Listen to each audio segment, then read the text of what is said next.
Gas ناپید شہریوں کا پارا ہائی ہو گیا۔ سوئی سدرن گیس کمپنی کا سحر اور افطار میں گیس فراہمی کا دعویٰ غلط ثابت ہو گیا۔ وزیر اعظم کے نوٹس کے باوجود کراچی میں گیس کی لوڈ شیڈنگ جاری ہے، جس کی وجہ سے خواتین کو سحری اور افطاری بنانے میں شدید مشکلات کا سامنا ہے۔ اس حوالے سے خواتین کا کہنا ہے، کیا افطاری بنائیں، کیا سحری بنائیں، کیا کھلائیں، کیا پکائیں، کیا کریں، بھوکے مرے کب تک۔ گیس نہیں ہے حیدرآباد 2 نمبر میں، بلاک 2 میں، یہ دیکھیں گیس نہیں ہے۔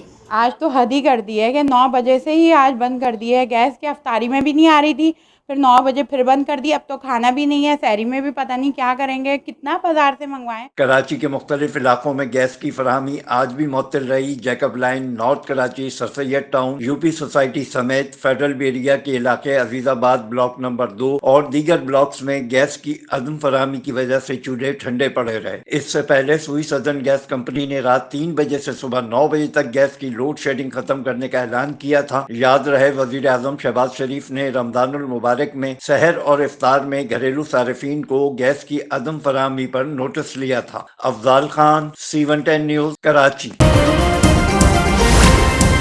C110 نیوز، خبر کی اصل خبر۔